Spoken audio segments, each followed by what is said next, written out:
The Mystery of the Iron Duke. Written by Fanny Finch and published by Starfall Publications. Book from the Duke's Daughters series. Save more with our ebook and audiobook bundles on our website starfallpublicationsbooks.com. Subscribe for more audiobooks. Enjoy. Chapter 1. Catherine lifted the gown from her bed, a gift she delighted in greatly, and gazed at the beaded detail. She was surrounded by beautiful gowns in her boudoir, but nothing was so magnificent as this one, and nothing fit her tall, slender frame so well. The house in London was certainly her favourite. Of all the estates her parents owned or rented, this might be the most exquisite, as it gave her all of this space to get ready whenever there was something worth getting ready for. As it was the London season, Catherine knew she was going to spend a great deal of time in here. Penelope brushed the side of the fabric, and Catherine saw how smooth it was, perfect for tonight's ball. I cannot help but wonder if it will strike me as so many women say it does. As if, in just a moment, I will see a man and know he is the one I'm to be with for the rest of my life, Catherine mused. It cannot be that simple, my lady, Penelope replied, ushering Catherine to the mirror so that she might do her hair for the evening. Why ever not? Catherine pouted. If it were that simple, then everybody would be falling in love. Every time a ball occurred, men and women would leave completely overwhelmed by their affections, Penelope reasoned. You say they do not? Catherine asked. Well, I can't say I've ever been to a ball. Ladies' maids don't typically get invitations, Penelope laughed. Catherine sensed a sadness in her confession. True, it is rather unfair, Catherine commented. But when I was younger, we had dances in our town. Not so grand as those you attend, but good nonetheless. And I never did see anyone fall so deeply in love as they always say about these types of events, she replied. Catherine considered it as she looked in the mirror before her. With each stroke of the brush, her Venetian blonde hair seemed to glow with a shine. Her emerald eyes looked back at her from a heart-shaped face with a pixie nose. She had never liked her nose, deeming it pig-like, although others disputed this comparison. Moreover, Catherine could not refrain from noticing how her cheeks were rounded so much before slimming to the point at her chin. She tried to ignore these things, but it was difficult to do. What sort of love do you wish to find? Penelope asked playfully. Catherine wistfully looked into the distance, imagining him. Mysterious and brave, someone I can be intrigued by. I have no desire for the boring sort, she laughed. What about you? What sort of man do you prefer? Decent and loyal. Someone who will always care for me, be by my side. I appreciate loyalty more than anything, Penelope replied, beginning the updo of Catherine's hair. That is exactly the sort of man you deserve, Catherine agreed. Perhaps you shall find your mysterious beau at the ball this evening. Someone dashing, handsome perhaps, Penelope suggested. Catherine opened her mouth to speak in reply, but was cut off by the flurry of her mother entering the room in quite a tizzy. Catherine, you must be quick. Hurry, we have an urgent need to get to the ball, she rushed, pushing Penelope from the chair and digging her hands painfully into Catherine's scalp to finish the work. Mother? Good heavens, what is all this about? Catherine asked in protest. You are dismissed. Go to your room, her mother ordered Penelope rudely. Catherine looked at her friend and maid apologetically, and Penelope did as she was told, remembering her place. It infuriated Catherine to see how her parents treated the woman she had grown so close to. Mother, what is it that has you in such a rush? I thought we still had more than an hour before we are to depart, Catherine noted, using this as a means to conceal the agitation she felt towards her mother. Do you not think there must be a very good reason for me urging you? My goodness, why are you always so ungrateful? I have an alarmingly wonderful bit of news for you, her mother announced, all her sentences delivered in the same breath. Catherine couldn't understand how alarming news would be wonderful, and dreaded to hear what it was that her mother was so overwhelmed by. It didn't seem as though it could be anything very good at all.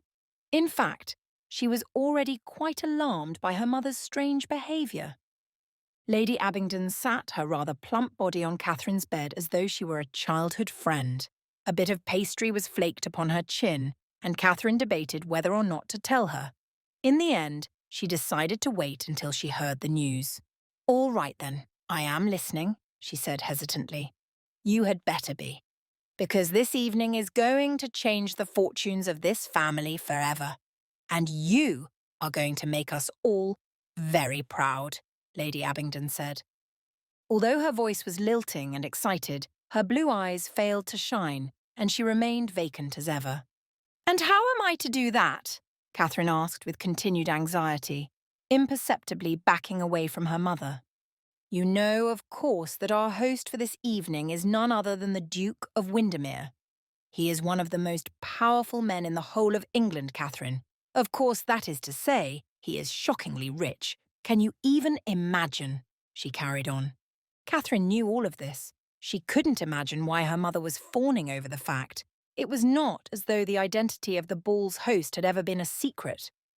"I know he is, Mother, but what does that have to do with all of your sudden excitement?" she asked. "Oh, Catherine, it is the most wonderful news. The Duke of Windermere has agreed to open discussions about you," she declared. "About me?" Catherine asked, utterly confused. What was there to discuss? "Yes, of course. I have no doubt he would have made me an offer, but I am already a married woman," Lady Abingdon mumbled, toying with the string of pearls at her neck. All at once the realization came to Catherine. Discussions about her. The Duke of Windermere. A wealthy nobleman. "Mother, you cannot be serious. You cannot be saying what I believe you to be. The Duke of Windermere. He is far too old a suitor for me. And all of those horrible rumours about him? You wish for me to marry a man like that. What could you possibly mean by all of this?" she pleaded, her voice quaking in horror. Catherine could not imagine it. The Duke, he wished for her hand? They had never even met. She only knew that no one had seen him in years and that he scarcely ever appeared in society. For good reason, because of the shame and drama that had followed him all this time. "Do not be so dramatic, Catherine. You ought to know well by now that a man like him is quite a catch. Not many young women get the opportunity to be wed to such a man, and your father and I have worked hard to earn you this match," she replied, casually, yawning and leaning back on the bed. Catherine was utterly tempted to point out that her mother's rotund figure was present due to the absence of love in her marriage, that she sought affection through food because of an arranged, calculated match such as this. But her anger would get her nowhere. Her stubbornness, on the other hand— "I'll not do it. I shan't, Mother," she declared. "Stop being a fool, Catherine. He has agreed to a formal courtship, and you shall, of course, enter into it. As I said, this is a gift, one that you would not dare to refuse," Lady Abingdon said in a warning tone, sitting up straight. "But, Mother— And he is not so aged. How could you make a remark like that? The Duke is only 30-something. Perhaps 15 years your senior. That is nothing," she continued dismissively. "Mother, what about the rumour?" "Do stop it about all those silly rumours, Catherine," Lady Abingdon hissed. "They were started as a means of revenge by women who were not able to capture his attention. Women whose parents did not love them enough to arrange a match. Are you going to listen to them over your own mother?" she challenged. Catherine breathed hard through her nose, unconvinced. She was furious, but knew there was little chance to convince her mother what a foolish idea this was. How could her parents be so cruel? How could they do this to her? "How would you know if the rumours are true or not? Have you ever met him?" Catherine finally dared to ask. Lady Abingdon looked off to the corner of the room in a standoffish manner. It was evident that she had no desire to reply. "Your father has dealt with a man of his. Faversham. That is enough. The negotiation has gone very well, and there has been a promise of a great deal of money. It is a very advantageous opportunity for us, and that is all any of us need to know," she remarked. "My happiness is not so important as money?" Catherine asked in a small voice. "Do not work on my emotions. You know how that taxes me so. Can you not just be grateful for this delightful opportunity we are giving to you?" Can you not accept what a great joy this will be for us all? Lady Abingdon manipulated. Money is not so important to me, Mother, Catherine replied quietly. Enough, Catherine. That is quite enough. Do you hear me? You are to quickly prepare yourself, and you must behave this evening. You shall do your utmost to please the Duke, or you shall face the most devastating consequences from your father. Do you understand? Lady Abingdon warned sternly. Catherine swallowed hard against the threat and nodded her head softly. It sounded like the worst of tortures, but there was nothing she could do about it. Nothing that she could say to change it. She had no choice. Her mother stood and left the room without another word, having made herself quite clear. Catherine was relieved when Penelope opened the door, knocking softly as she did. At least Catherine would not be alone at a time like this. At least she would have Penelope by her side, and everything would be okay. "My lady, what is it?" Penelope asked, concerned, the compassion seeping into her words. "My mother. She told me that I am to enter into a courtship with the Duke of Windermere." Catherine answered, trying not to choke on the words. Penelope gasped and wrapped her arms around Catherine. The two held one another as Catherine began to sob, not believing that this could truly be so. She told Penelope everything, all of the details of what her mother had banished her into. It was too much. It was too great a horror to fathom. "Perhaps he is not so bad," Penelope tried to comfort her. "Maybe he will even be good, my lady. You never know. It is possible that your mother is right, and they are merely rumours started by jealous women. Do not lose heart. Do not grow faint. All will be well. You shall see," Penelope soothed. "But what if he isn't? What if he is really the horrible old man I've heard he is?" Catherine wept. "Then your parents will not arrange for this match after all. They love you, they care for you, and want whatever is best for you. Surely you know that," Penelope encouraged. A scoff escaped Catherine's lips. "My parents love the idea of wealth and status. That is their passion. Do you truly think they would put me above such a thing? That they would care more about my desires and wants than that? They married one another for the advantage of the match, and nothing more," she said with anger. "Perhaps they did, but it does not mean they intend to relegate you to the same fate," Penelope replied, trying to be positive. "Thank you for speaking so comfortingly. I cannot believe a word of it, but I do appreciate that you are trying, Penelope," Catherine sniffed. "You deserve the loyalty you wish for in a husband. Truly." It was time for them to leave, and Catherine heard her mother calling for her once more. She knew she must look a terrible fright from all the crying. "I shall go tell her that you will only be a moment longer. And do not worry. Everything will be all right. We can figure something out. Perhaps this evening a better offer might even come along. You never know. Just have hope, my lady," Penelope urged. Catherine nodded, wiping away the tears and trying to stop more from falling. Her maid left the room and Catherine went over to the mirror. Sniffing a few times and attempting to right herself, she took 3 deep breaths, with each one soothing her more than the last, until she felt she could face the world. At last, she was ready. And yet, no matter the calming words of her friend, no matter the hopes she tried to have, or the ways she attempted to calm herself, Catherine remained concerned. Her worry would not abate. At the forefront of her mind were the rumours she had heard about the Duke. He was infamous, and not for anything good. Indeed, the fact was, every woman in whom the Duke showed interest had one thing in common. They all ended up dead. Chapter 2. Benjamin's eyes took in the view from the window. Surrounded by the smell of books in his library, the room he loved most in his London residence, he couldn't help but indulge in peering out over the city. He hated being in the city. As much as he loved this home, he could not bear the crowds, the society, the noise of London. He felt choked by every inch of it. But that was not the greatest thing on his mind that evening. No, indeed it was only a mild thought, shadowed by greater concerns. Benjamin sighed. He had received yet another marriage proposal. The countless offers were piling up, given by eager parents who would do anything for him to accept their daughter's hand. Parents who cared nothing for the well-being of those daughters but rather craved the wealth and status he offered. And those daughters were equally eager for it. This was simply the latest of those offers. He wondered what made this young woman any different from the others. After all, if he was going to accept an offer from someone, how was he to choose? How was he to decide whom he wanted and whom he didn't want? It seemed a ridiculous expectation that he had to choose between them all. The library door was open, but Benjamin did not need to turn around when he heard footsteps behind him.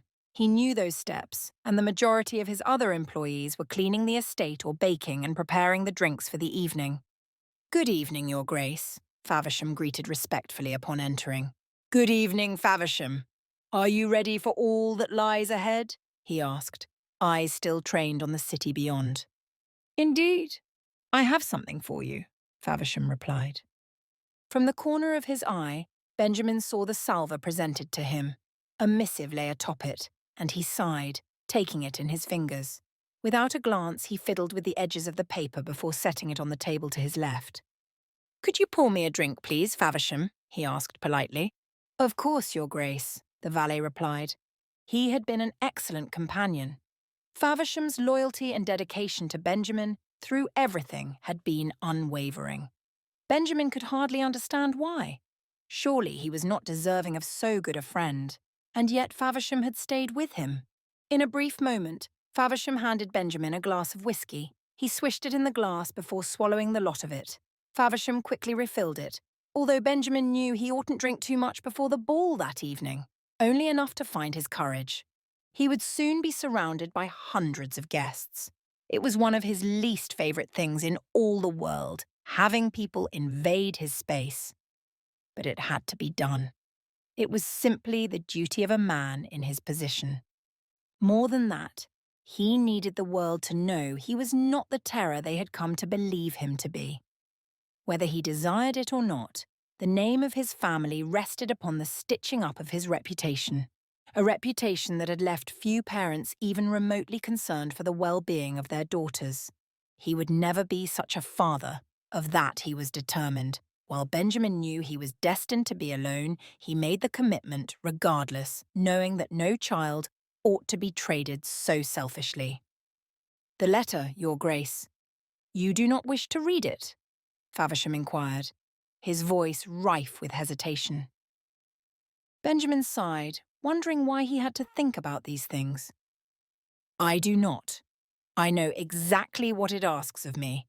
What they all ask of me. To marry their daughters. Am I wrong?" he shot back. "No, Your Grace, you are not wrong. But this is from the Earl of Abingdon. As I told you, he has engaged me in the process of obtaining your betrothal to their daughter. It would be ideal if you could read the letter and prepare yourself before the ball," Faversham suggested. "There is no need for it," Benjamin answered him.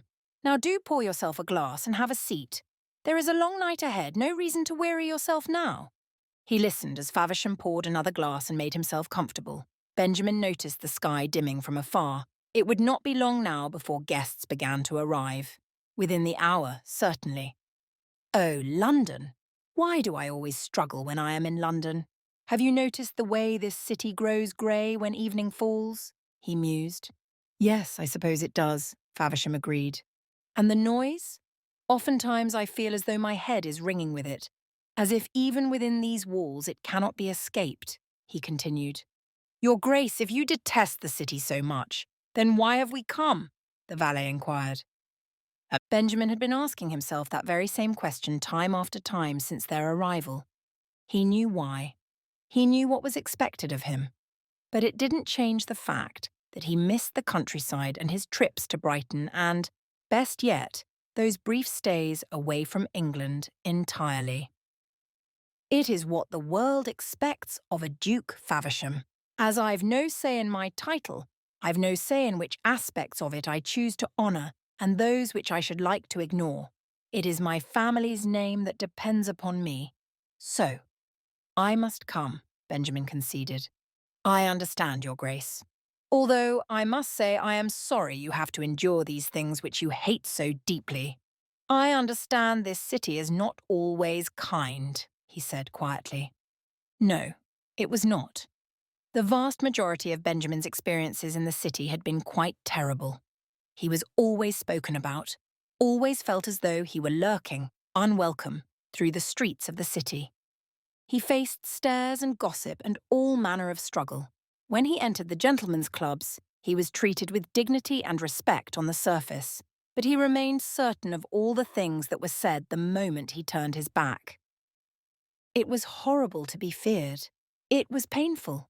Benjamin wanted to be the sort of man who could easily escape it and do as he pleased with his life. And yet, the city is where a man of means must be during the season, surrounded by men and women of all sorts, engaging and willing to open his home to the very people who seek a friendship based solely on wealth and status. He continued grimly, eyes taking in the horizon. Was he too harsh? Was there some optimism to be found amidst everything he had simply ignored? Could he not try, make any sort of effort to see the positive in this season? Benjamin sighed, trying to consider the good. The children and destitute in the streets chose to enjoy themselves, so why could he not? There was so much for him to be grateful for. Truly, he had a good life, all things considered. But shadows remained, and he had no idea how he was to escape them, or if he even wanted to. The shadows didn't judge him, didn't fear him. Are you ready for the ball this evening, Your Grace? Even with all of the dread you feel, it could be a positive evening, Faversham remarked, as if trying to follow up the attempts in Benjamin's mind to be optimistic. I am as ready as I shall ever be for public appearances, he replied. You have hired the finest musicians. I think it shall be magnificent, and your guests will always speak about this night as being a grand opening to the season, Faversham complimented. One can only hope, he said in reply. Benjamin had chosen to host his ball right at the beginning of the season to get it out of the way. He had always been a man who tried to finish the dreaded tasks first, so he might be able to forget them and move on. After this, he would attend very few social events. It was the best idea for him to be able to be rid of everything he did not want and get it over with. You've had an invitation to the Dowager Lady Kensington's ball in 3 days hence, as well as Sir Reginald's. I think they should all be rather delighted by your presence, Faversham ventured. Indeed, everyone wants a look at the monster, Benjamin mumbled. Your Grace, you are no monster, Faversham scolded gently. But Benjamin knew what was said about him. He was no fool. He could not deny a little part of him that knew that if he had only been a better man, less selfish and hard, those rumours would never have been spoken. In any case, I do not know if I shall attend them. Perhaps once or twice per month I may attend a ball or some other event, but I do not wish to go to 2 or 3 each week. You know me better than that, my friend, Benjamin said. You are not a man for London, Faversham chuckled lightly. Benjamin nodded in agreement, taking a light swig of his whisky when he watched a carriage pass by. Relieved that they did not stop at his home, he exhaled. Indeed I am not, he confirmed once more. As I said, it is not always a kind place. London can be quite ugly at times. But there are some good things in which you might indulge, Faversham hinted. Such as? Benjamin asked dryly. Well, all of those who seek to have you marry their daughters. They hold you in rather high regard, he replied. Benjamin scoffed. High regard? You mean they want my wealth? They want my title?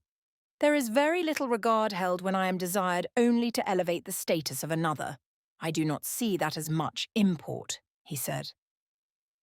The conversation was going somewhere he did not desire it to go, and Benjamin distracted himself by watching a few of the young boys, the street urchins, playing with some sort of fabric wrapped up into a ball. Their amusement gave him a sliver of hope for the world around him. Surely that is not the truth of all of them. Perhaps there are those who wish it, but others may truly desire that you be a part of their families, Faversham fancied. Benjamin felt his blood strengthening in his veins, a strength of frustration and anger, pulsing a little faster. He tried to continue focusing on the children, tried to contain himself. If only Faversham would stop talking about all of this nonsense, he would be perfectly fine. Taking a deep breath through his nose, he tried to bear in mind that Faversham simply cared for him. and wished to see him happy. A loyal, dutiful man. He was trying to find the best possible options for his master, and believed betrothals to be one of those. Even though they both knew it was a grave mistake, he still sought to try for a match on Benjamin's behalf. "I ask that you desist with this conversation," he said in a steady voice. "I understand, Your Grace, and if that is what you wish, then certainly we shall cease this discussion. But I still must urge you to consider the courtship with the Earl of Abingdon's daughter. It would be a very advantageous marriage," he added one last time. With that, Benjamin felt a tightened string snap within him. Although Faversham was a friend, this was not his place. He ought not to have suggested this or gone so far. Benjamin turned, looking at his friend and valet for the first time that evening. There was rage within him, which he tried to temper. There was hurt and fury and regret and a whole number of emotions that Benjamin hated to feel and tried not to show. "I have no interest in being betrothed. Do you hear me? Do you understand?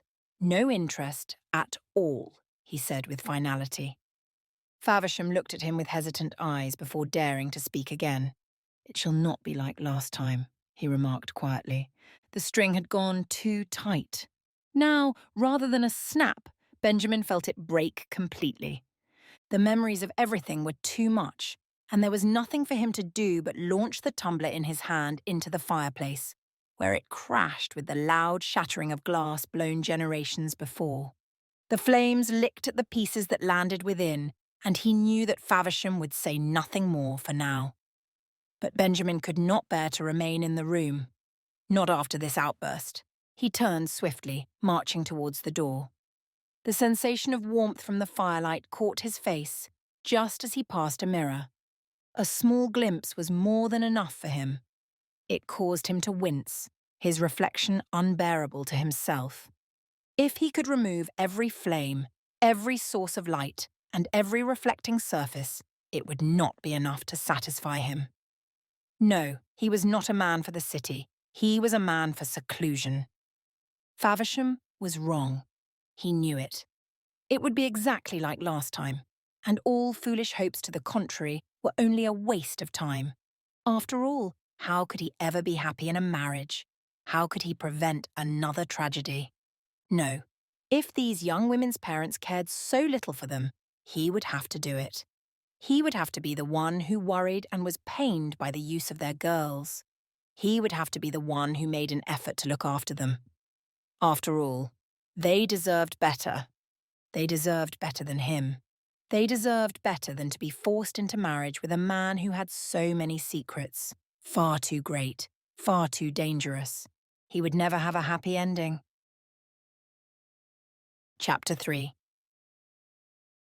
Her feet met the ground, and the coachman released Catherine's hand now that she had exited.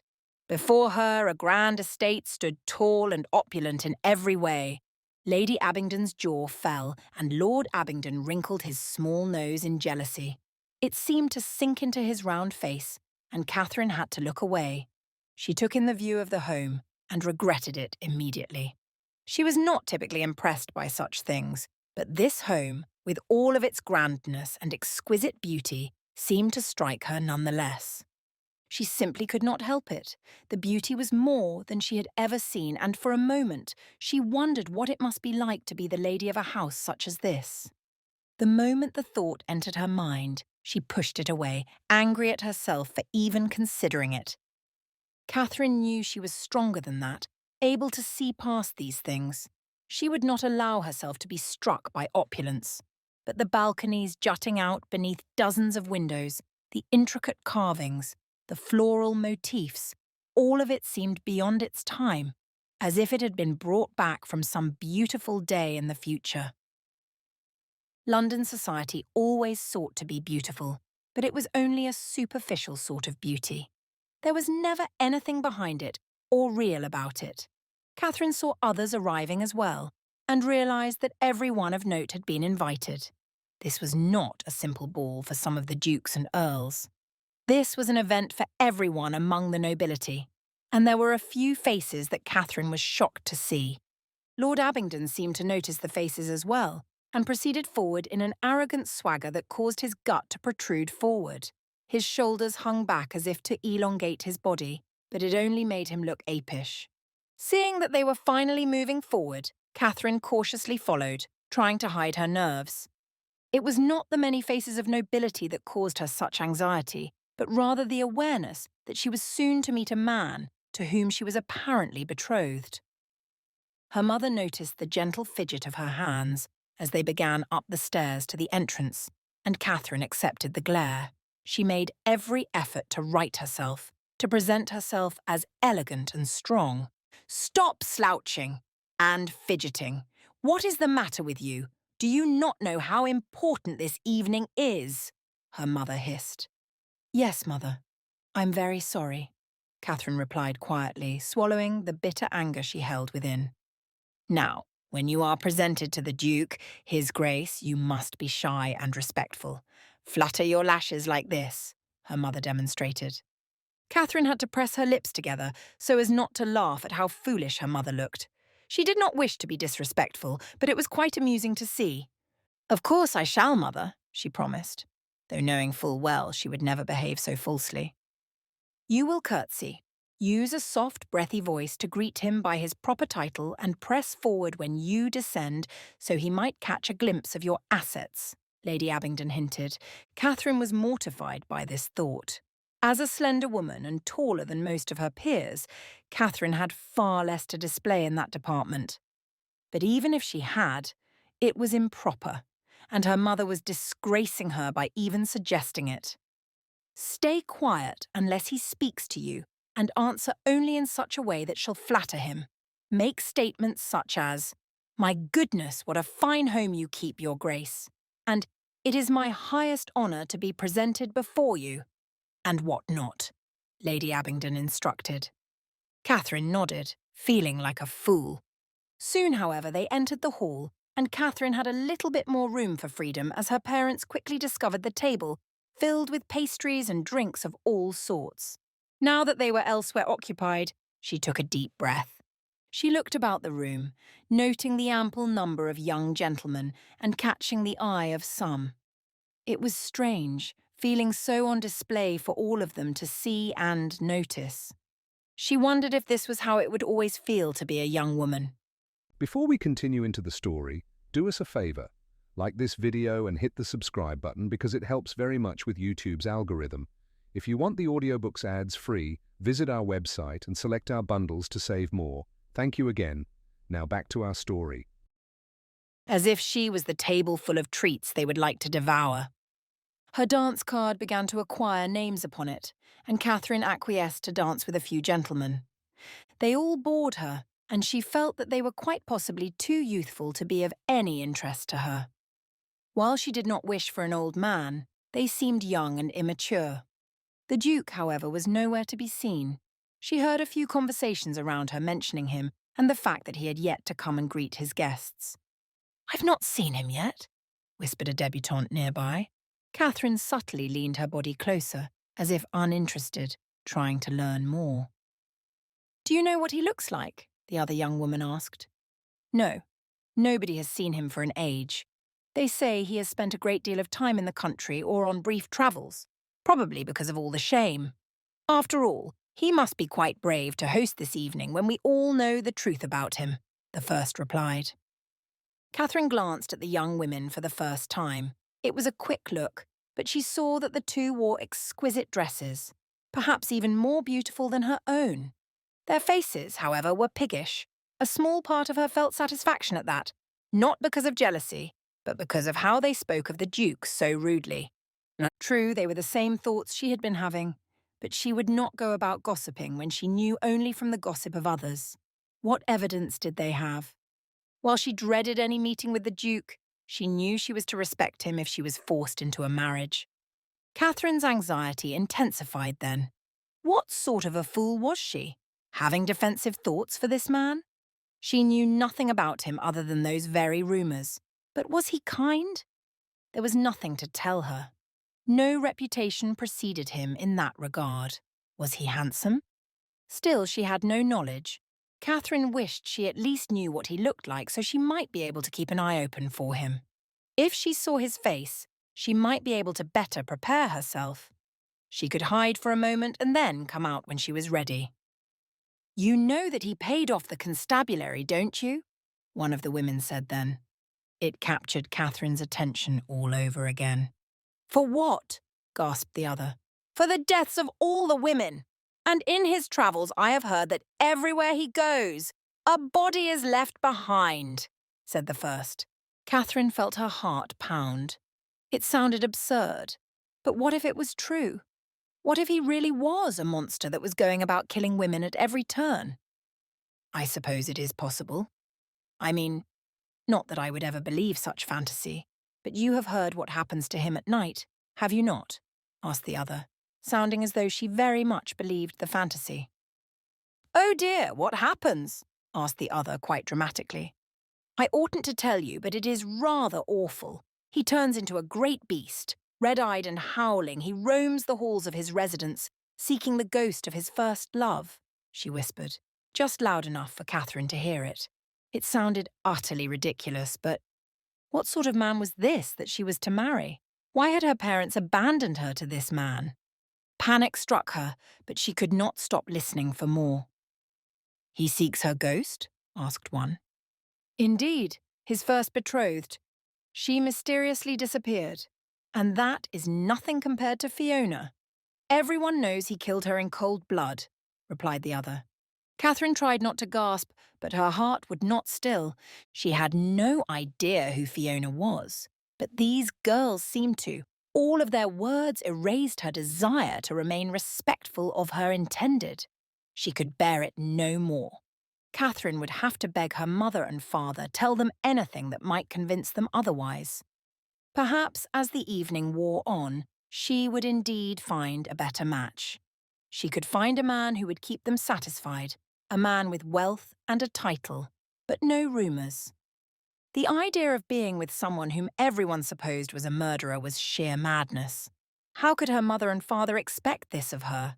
"He hasn't been to church in ages. If he goes, the Lord might take him then and there, you know. A monster like him. It is only his title which keeps him safe," noted the other young woman. "I have little doubt he would be struck. Perhaps he even made a pact with a demon to become like that," the other sensationalized. "It is quite possible. Perhaps that is how he communicates with his first betrothed. Or maybe he even collects the souls of those he murders." "Oh, do you think it could be so?" surmised one. It was absolute nonsense, Catherine reminded herself, and yet, despite knowing that, she couldn't quite escape it all. The fantasy and madness of it was almost palpable, yet that was the very thing that made it believable. "Who knows, whatever he is, whatever he does, he is sincerely a murderer, and there is no mistaking that," replied the first. "A wealthy murderer, meaning he can easily capture more women and deal them the same death card until there is simply no one left," replied the other. It was too much. Catherine could handle no more. As incredulous as it all sounded, she was unable to abate her fear. This was not the sort of man she wished to marry, and her parents would simply have to accept that. Looking around the room and seeing Lord and Lady Abingdon distracted by those more important than them, she found a chance to leave the hall, desperately needing fresh air. It was against protocol and all proper behaviours of society, but she had to escape and was not the sort of woman who would allow herself to be tied by such ridiculous expectations. She had her own mind, and right now it was determined that she should get away from everyone and everything inside. Her feet led her to a room where she noted the door to the balcony was open. The air called to her, making her eager for a breath and relief from everything she had just heard. Catherine glanced into the room to ensure that it was empty and she would not be caught. If her parents learned she had tried to sneak away during the ball, or that she was found alone, without the eyes of society guarding her, she would surely be disgraced. So would they all. Her parents would rebuke her and marry her off in an instant. But Catherine found the room to be safe. Thankfully, there was no one there. She entered softly, lightly crossing it to the balcony. The moment she stepped out on it, she allowed relief to enfold her. Her relief was short-lived. Catherine gasped when she saw a man standing there, giving her a mere glance and an amused expression from his right side. She'd had no idea at all that anyone was out there, and wished she had been more careful and not allowed herself to end up in such a foolish position. She had been caught after all, and surely this man would be quick to tell her parents about her behaviour. But Catherine allowed herself the briefest of moments to accept that glance from him, and in that time, she drew up her own conclusions about him in return. "It would seem as though you, too, have decided that it is better to disappear out the window than remain inside with the vultures of society," he said, rather directly, in a deep, musical voice. For a moment, Catherine's breath caught in her throat. She knew not what to say in reply, forgetting her typically witty self. Despite the poor lighting and the angle at which he stood, it was evident to her that the man was exceedingly handsome. His hair, nearly black, was gently streaked with greying hairs. His beaked nose, which many would claim to be too large for his face, only enhanced his masculinity. At that amused grin, Catherine noted the sharp edge of his jaw, another asset to his manly appearance. And was it the lighting, or were his eyes nearly black? In a deep, mysterious way. Not only that, but he was quite tall, which gave her a sense of relief as Catherine was often used to being the same height, or nearly so as the men around her. Even as she had danced earlier in the evening, she had felt like quite the mountain. At her silence, the man glanced over at her once more, raising his right eyebrow in curiosity, as if to urge her into conversation. But Catherine was utterly caught by the fact that she knew she ought not to be alone with a man like this, particularly not one so attractive and foreign to her. "Oh yes, of course, vultures," she laughed nervously, referring to his earlier comment. A long pause passed, making her comment seem quite ridiculous, and she was entirely embarrassed that she had chosen to refer back to that rather than move the conversation forward. The best thing for her would be to go back inside and return to the dance. And yet she could not bring herself to do that. After all, there was something about this man's presence that both made her nervous and intrigued. And wasn't that exactly the sort of adventure she might have wished for? Chapter 4. Benjamin eyed the young woman, unable to stop himself. She was stunningly beautiful, with large, curious eyes that glinted against the light. But he knew the hall was filled with beautiful women that night. He had very little care for that. After all, what did it matter if a woman was beautiful? That meant nothing at all to him. Surely what mattered was what she held in her brain. Intellect was what intrigued him. This shy, quiet young woman had shown nothing of that, thus far. So he maintained his gaze away from her, continuing to dread entry into the main hall. But the young woman, nervous though she seemed, did not leave. It intrigued him that she would not remove herself. He simply wished that she would either speak or go. The evening was such a bore, and he had no desire to go inside, so Benjamin decided there was only one option for him. He could make sport of this young woman. He could tease her and watch as her vacancy showed.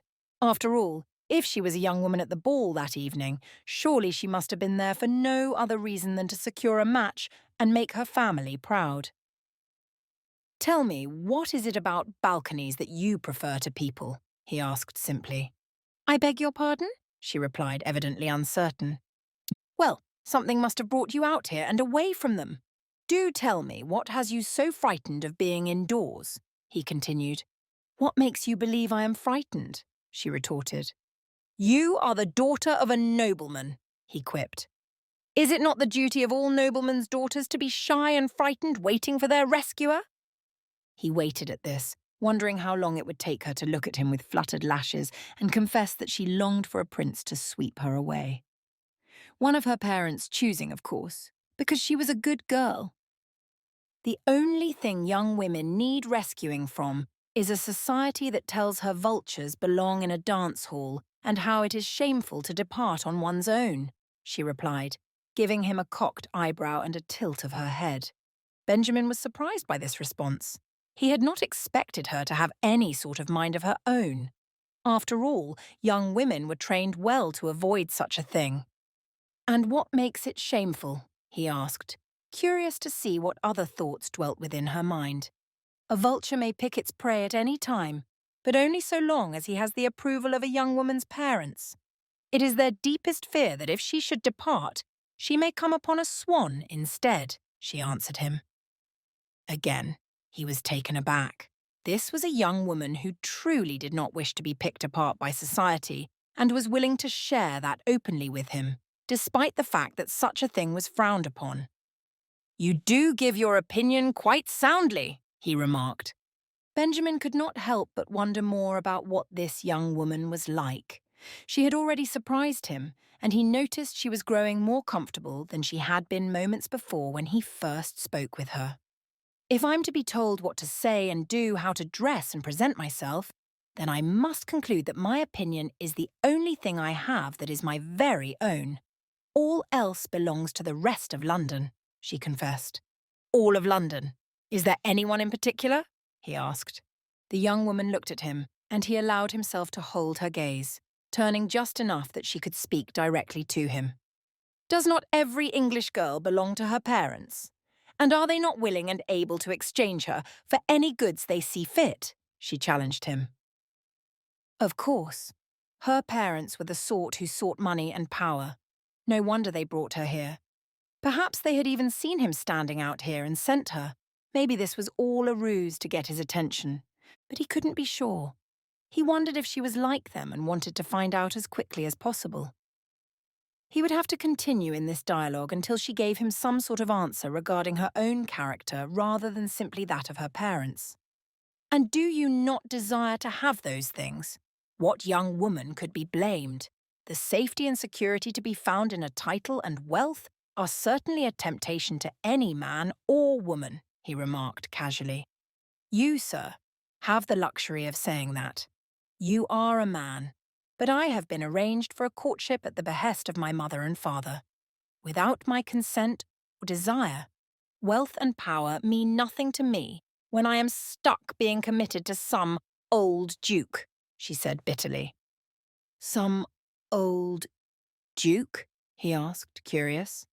A thought began to form in the back of his mind, and Benjamin wondered if she was, indeed, one of the young ladies whose parents had tried to arrange a courtship with him. Yes, a man no one has seen for years. Who knows what he might be like? There is no telling, and no one will give me any hint about him other than the terrible rumours I hear, she sighed. Indeed, he realised, this must be the young woman Faversham was trying to tell him about before the dance. Either she truly had no idea who he was, or her parents had instructed her to play the fool, and she had gone overboard. He was not offended by her remarks, but he could not help being amused by them. It was a good opportunity for him to learn more about what was said about him and how she felt. If indeed, they were truly her feelings and not those she was instructed to have by her mother and father. "Oh dear, that sounds perfectly terrible." "An old man," he began. "Yes, something like 15 years my senior. And a murderer," she added quietly at the end. For a moment, Benjamin's heart broke. The fact that this was one of the only things she believed about him was agony. But he wanted to know more, and he wanted her to realize how foolish all of this was. It bothered him that he wished for her to think better of him. But perhaps, if he could make her the fool for believing such lies, he might find some sort of satisfaction. A murderer? What sort? How could he be a murderer and get away with it? He asked. Well, the rumours are unclear. They say he gets away with it because of his wealth and status, but I have heard a great deal of other things as well, all manner of terrifying things, she said, showing genuine fear. Such as? He asked. Why, just this night, I have heard he made a pact with a demon to become a beast in the night. He howls and calls for the ghost of his betrothed, and he leaves death in his wake everywhere he goes, she told him, trying not to gasp at the words. A demon? Leaving death in his wake? He sounds utterly dreadful, Benjamin exclaimed dramatically. He truly does. I cannot believe my parents wish for me to marry such a man. If even a fraction of the rumours regarding him are true, I shall be dead before the wedding even occurs, she said. He ignored the stabbing pain that she believed this about him, but he was not quite finished with making sport of her. And then what do you suppose would happen? I mean, if you are killed so terribly soon, if such a thing should happen to you, what would become of you? What happens to his victims? He asked her. Goodness knows, if he calls to them in the night as I've heard, howling like a beast, then perhaps he shall keep my soul locked away with all the rest. Oh, it sounds ridiculous, but it is what they all say about him. He is a great beast, she told him breathlessly. Benjamin tried not to laugh, but a small chuckle escaped his lips. He closed his mouth tightly and glanced at her properly. When their eyes met, he noticed the corners of her mouth lilting upwards until she, too, began to laugh. Oh, forgive me, such ridiculous gossip that is. As much as I enjoy reading such things, it does make for poor party conversation, she giggled. Does that mean some of your fears are relieved? He asked, still laughing in reply. I have a great deal of fears that have nothing to do with these rumours, but I must confess it does ease a bit of my worry. Thank you for that. I appreciate you helping me to realise how ridiculous and foolish this is, she told him. It is no trouble at all. I am glad you are feeling more at peace about the matter. Although I sense that it will be quite some time before you fully change your mind regarding this match, he said. Yes, it shall. I cannot imagine it will be easy being married off, even to a man who is not some wretched beast. I know nothing of him. I do not know if he is kind or generous or anything at all, she said. Are those the things you seek in a marriage? He inquired. Of course. Those and many others, she replied. Tell me then, what are the others? You claim it is not simply wealth and status that you desire, so what is your idea of what marriage ought to be? He asked. The young woman sighed dreamily. Certainly kindness. And, rare though it is, I seek a husband whom I can love, and who loves me in return. Not in the fleeting sort of way, not in the way so many young women seek, but a true, committed love, the sort that lasts through challenges and differing opinions, and even the changes of time over one's appearance, she told him. You have thought about this a great deal, he noted. Well, it is difficult not to think about. As a young woman, I have been trained my whole life to consider what shall be expected of me as a wife. Is it wrong that I allow myself to dream of what I might expect in a husband? She asked. Certainly not wrong, just unusual, he answered. I do not wish for a husband who is simply going to pamper me and bow to my every whim. I wish for one whom I can respect because of the character I see in him rather than a title he holds, she continued. That is a rather different view than what I have heard young women seek, he confessed to her. Perhaps that is because young women are trained not to hope for such a dream. We are raised to seek only fortune and title, so the vast majority of young women train themselves to wish for that because it is believed to be the best the world has to offer us, she said. You truly believe so?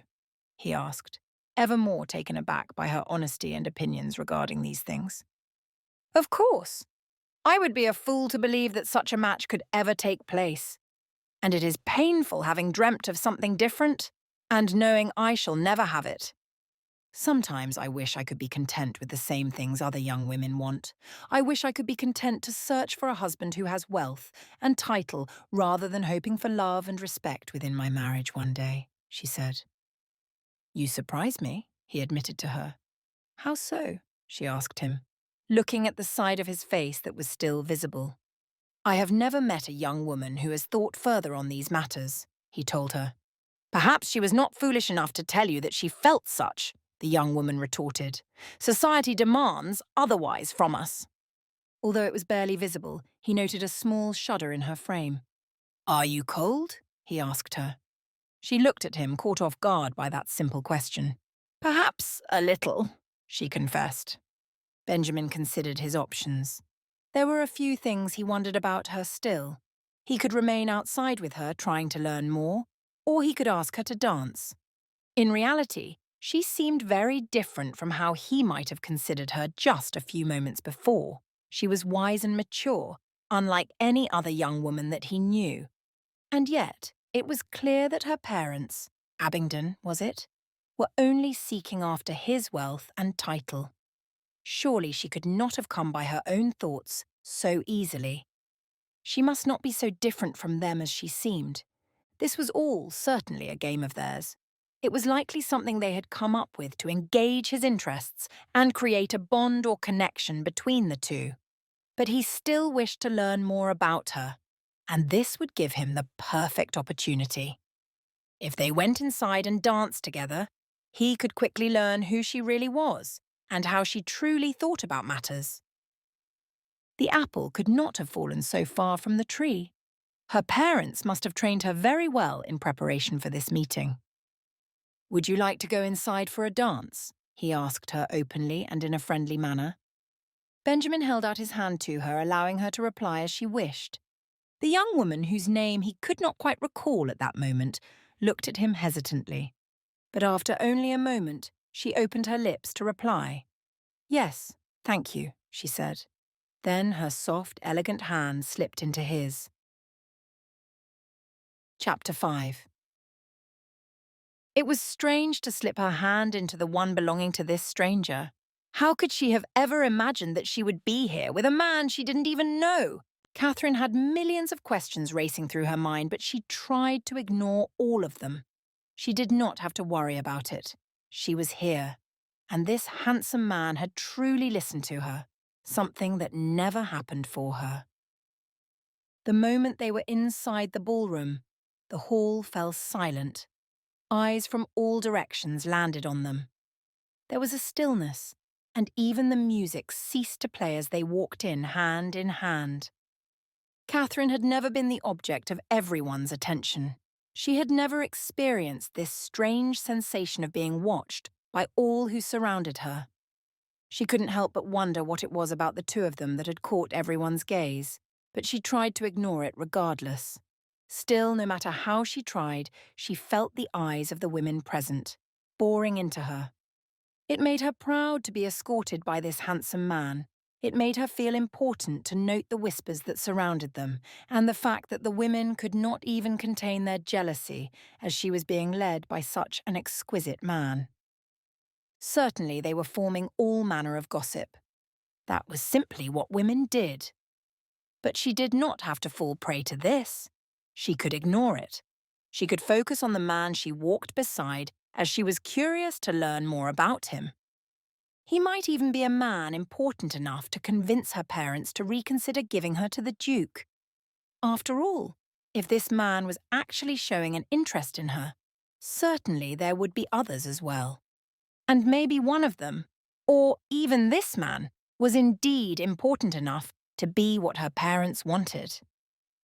Upon reaching the centre of the dance floor, Catherine felt the man spin her gently to face him. When she looked up, she was somewhat taken aback in a surprise that she quickly attempted to hide. There was a scar on the left side of his face. It had been hidden before by the light and the angle at which she had seen him. But here, in the middle of the brightly lit hall, there was no mistaking it. She tried not to show her shock or even the slight tingle of fear that fumbled in her gut. How could a man get such a scar? What sort of battles must he have faced to come home with such a wreckage formed upon his cheek? But Catherine tried not to mind it. After all, this was a good man, or so he had shown her thus far. And while it was a distraction, he was still breathtakingly handsome, and she didn't want to lose sight of that over this small thing. Catherine placed herself in the proper position to dance, but the music still had not continued. All eyes were still focused on the two of them, and she was starting to grow concerned. She was even somewhat tempted to lean in and ask him what was going on. But before she had a chance to, the man addressed the problem quite openly, even brashly. "Well, indeed, I thought this was a ball, but without music and with nothing but staring eyes, then perhaps I am entirely mistaken," he announced, somewhat rudely. Catherine could not imagine speaking so in someone else's home and surrounded by all this nobility. But this man was brave enough to do just that. He was more than willing to come across in a diplomatic yet brash manner if it meant that the music would play on. "Musicians?" he asked loudly. Catherine noted a few fumbles as the lot of them got their instruments into place before striking up and beginning the next song. The man took her in his arms, and her breath caught. She could feel the firmness of his hands, one wrapped around her waist, the other taking her hand in his. He was strong, she sensed that immediately. Yes, he had been slightly rude and offensive, but somehow it only strengthened the nature of him. He was quite strong and certainly respected by those surrounding them. Still, Catherine wondered why all eyes were on them, and why she could not have even a moment of privacy as she danced with this man. It was surprising how everyone chose to listen to the mysterious and strange gentleman, but she was glad to be the one with him. There was something quite special and notable about being the young woman given the opportunity to dance with him. She could feel envy all around her. So she chose to say nothing regarding his behaviour, and instead went through the motions of the dance as elegantly as possible, aware that she was still being watched. Not only by the dozens of women who gazed at her with envy, but by this very man whose name she wished she had asked for. In her mind, she began to wonder more about his identity. What was it that caused him to have such authority and to generate such curiosity from all those surrounding them at the ball? Why was everyone looking at them as though there was something to see? Other couples slowly, cautiously, came onto the floor to join in the dance, but Catherine noted that they seemed to be keeping their distance, allowing a wide berth between themselves and the two of them. It was strange, and she felt entirely conspicuous. Something about the evening had changed. For a brief moment, Catherine considered fleeing his arms and running back out to the balcony, but she was not so frightened as that. She could be fearless, or so she hoped. It is sad that such well-trained musicians were incompetent enough to wait until they were told to begin playing, he noted. Catherine wondered if he saw the expression on her face when he had first spoken to them. Was he trying to address his own rudeness? Indeed, it seems they were quite at a loss upon our entrance, she replied, wondering if, perhaps, that was an arrogant thought. She wished she could take it back. Why had she assumed it was their entrance that had captured everyone's attention? You noticed? He teased, a twinkle in his eye as his mouth turned upward just slightly. It was rather difficult not to, she answered him. And does it bother you, being watched, or do you rather enjoy the attention? He asked. I am not one to be stared at, but I cannot allow myself to be frightened by it either, she replied. It seemed the safest, truest thing she could say to him. That is rather well. I am glad you are not the terrified sort, although you were quite shy when you first discovered me on the balcony, he noted. I had not expected another soul, so yes, I was very shocked. But while I may be shy at times, I do not consider myself easily frightened, she told him firmly. That sort of bravery is noble. And the fact that you do not seek attention? That is noble as well. For those sorts of young women are the worst kinds, he laughed. The sort who desire to be noticed at every turn? She asked. The very same. I cannot abide them, no matter how I might try, he responded dryly. And why is that? She asked. They are the very sort who always seek my hand, he teased, just in time for the two of them to break apart from one another as another movement within the dance. His statement left her curious, but she was still fighting against a question in her mind. She noticed her parents then, and the thought began to form more clearly. There was a new spark in her mother's eyes, and her father was nodding to her eagerly, as if in great approval. They both seemed glad for her to be dancing with this man. Yes, she ought to have asked for his name. Catherine tried to ask it then, but before she could speak, he took her in his arms and moved her about in the motions of the dance. Each movement was calculated and perfect. Catherine knew it well and was impressed by the way the man moved in kind. She opened her mouth, but he spoke first. You dance quite proficiently, he noted. Again, it is what is expected of young women. Have I not made that clear enough? She asked him.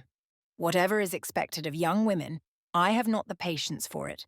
I am simply wondering at all the things which you have so evidently managed to become proficient with.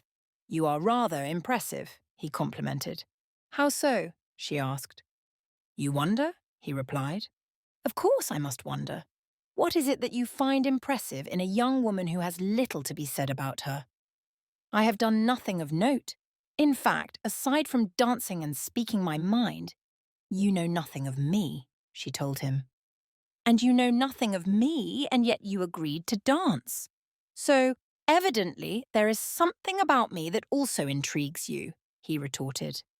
That, or perhaps I am simply aware that as a young woman, it would be rude if I did not, she told him. Catherine knew that perhaps what had initially intrigued her was the mysterious behaviour of this man, but now it was the question of his identity and her desire to learn if she was right in her wondering. That is certainly possible, but I can read in your face that it is not the case. I see what is in your mind. I see that you have a great deal of thoughts you do not wish for the rest of the world to know or see. Am I right? He asked. That is quite the assumption. You see what is in my mind? She laughed. She thought she might see what was in his as well. At least enough to know that if her suspicions were right, then he had been trying to draw out the truth from her, to learn more about her character without having to disclose his own. He seemed embarrassed that she called him out on the comment he had made. Wrapping his fingers around her again for the dance, he looked at her intently. Forgive me.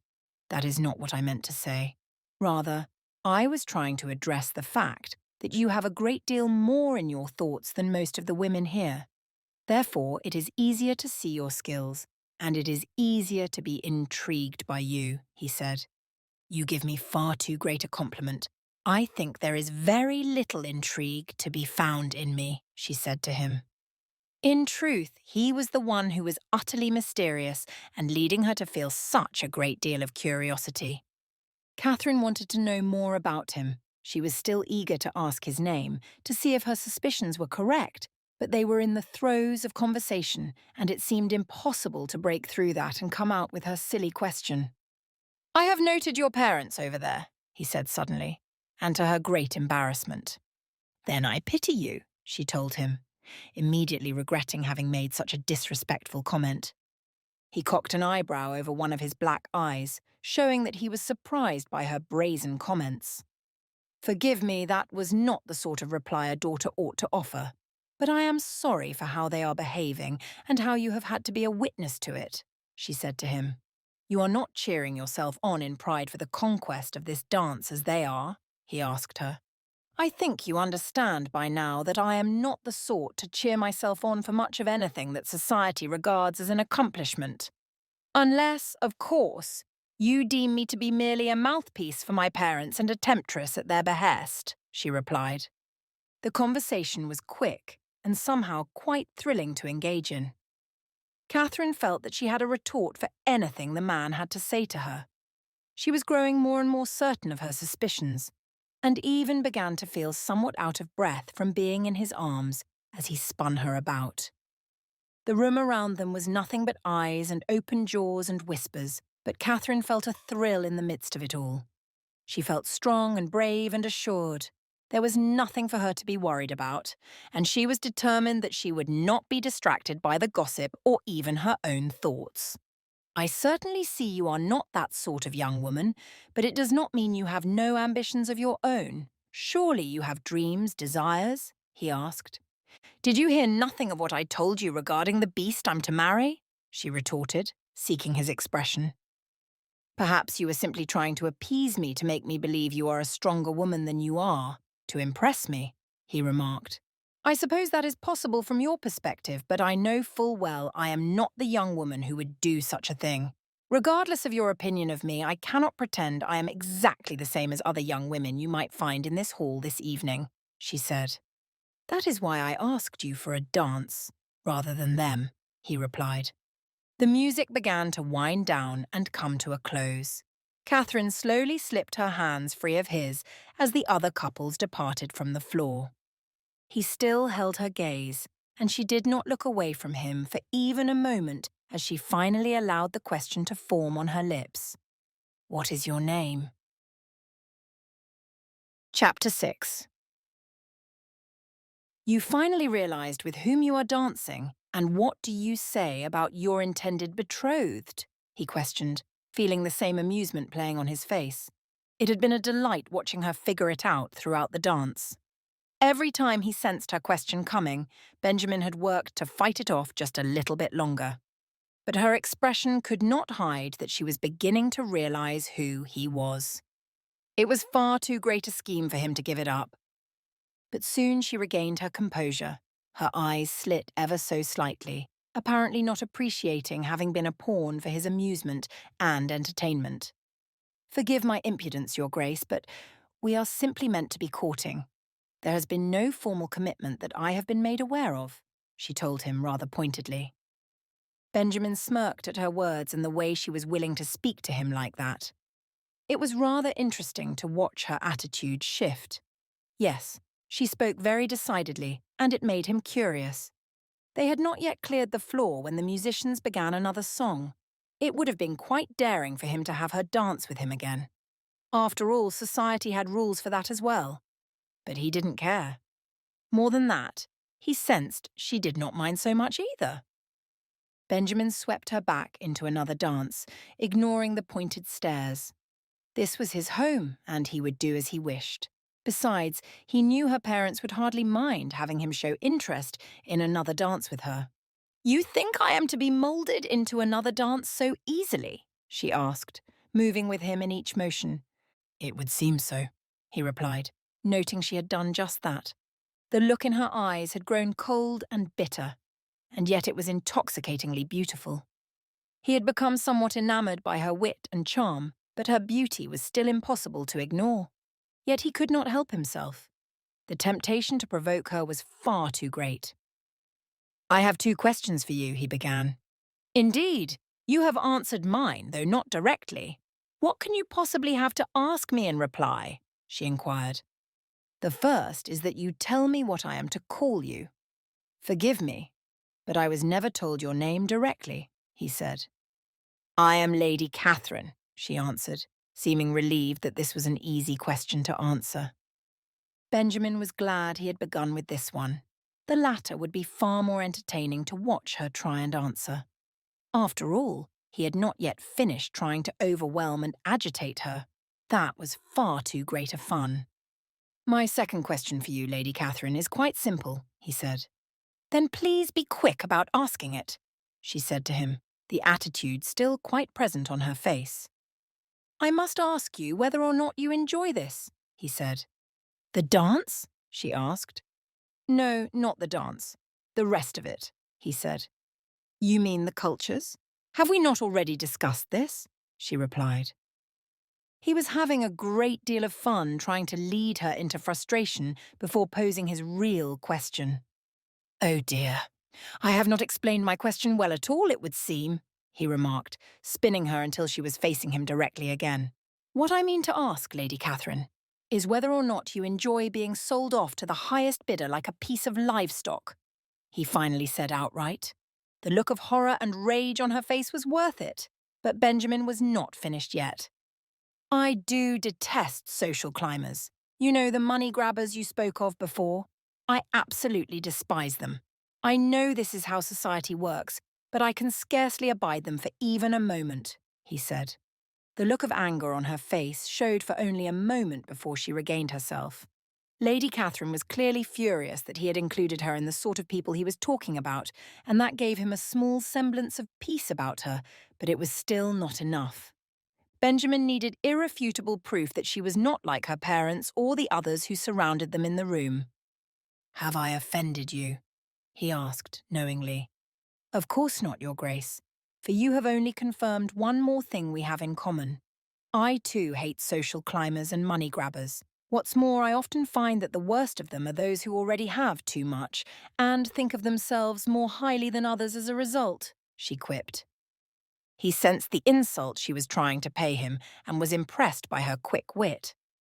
Lady Catherine was excellent with her words, and she knew how to weaponize them well. The music led to a piece where they traded partners for a few measures, but Benjamin continued to watch her. Lady Catherine smiled at her new partner, although it was a terse smile. There was very little warmth in it. He was enjoying the banter and wanted to continue waiting until she was back in his arms. But the young woman he now danced with was trying to bat her eyelashes at him in the way he had always despised, and he could not get back to Lady Catherine soon enough. When they did switch back, and the dance continued, they were together once more. He was prepared to jump into further quips with her, curious to see how she might reply to each word he threw her way.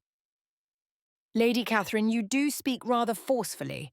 Has no one told you that this too is frowned upon in society?" he asked. "If you recall, I told you my opinions are all I seem to have that belong to me. Shall I keep them to myself, or shall I make myself known?" she asked. Benjamin decided then to give it a bit of a break. He had to give her credit for the fact that she was able to put him in his place and offer a retort for every bit of teasing he threw at her. There was something deeply impressive about it. Truly, he had never met a young woman more capable of speaking to him with such stern bravery as this. She continually walked the border of disrespect, and there was something about her meanness that seemed to draw him nearer to her. It was deeply interesting, and he was enjoying it. And yet, despite it all, he still felt confident he knew her intention. Her wit and boldness could only hold out for so long. He knew what seemed to lie underneath it all, what lay underneath all young women. No matter how well she hid it, Lady Catherine was after him for his wealth and title. That was all anyone ever wanted him for, and she must have known who he was all along. A very good actress she was, but it didn't change the fact that he knew her type. He knew the sort of young woman who could play a man and get his attention. Her parents had really worked her well. They had told her exactly how to behave, so contrary to other young women who sought his attention by flattering their figures and fighting to be the most beautiful. He had seen her parents watching them, cheering their daughter on in an effort to capture his attention. It had all been a game, and he would ensure she knew he could play it as well as she did. He would ensure she left that evening without a semblance of confidence, because he would tear her apart for trying so hard to get his attention. But he would do it slowly, thoroughly and intentionally. Benjamin didn't need to live his life in a way that allowed people to take advantage of him like this. He wanted to be loved for who he was, or not at all. And if by some miracle Lady Catherine was genuine, if her feisty personality and open mind were true, he still felt a moroseness creeping up inside. His cynical nature would not allow him to think there could ever be a happy ending for the two of them. After all, would she be able to handle his secrets? Would she survive all of those rumours? Or would she live terrified and want nothing to do with him? It was most likely that the moment she learned the truth, the moment she was faced with the reality behind the rumours, she would flee. And it did not matter if she had pure intentions or if she was seeking to gain wealth. The moment she learned about everything that had happened in his past, Benjamin was sure Lady Catherine would run from him and never look back.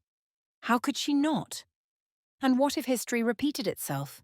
That was his greatest fear, and it was something far out of his control. After all, he was completely incapable of controlling any of it. He had done all he could the last time, but it had still occurred. No matter what maneuvers he had put in place, history continued. He was always unable to stop things in time, and the same thing happened over and over again.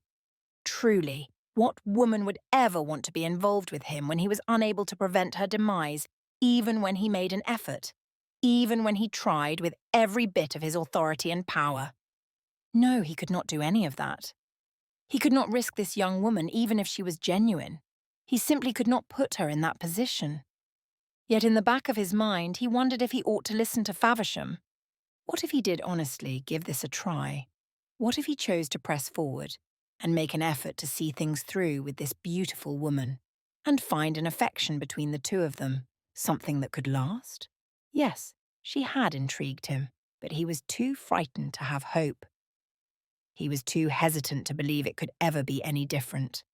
And if he allowed himself to think that it could, and the same thing happened again, not only would his reputation be ruined further, he could even face accusations leading to his own demise.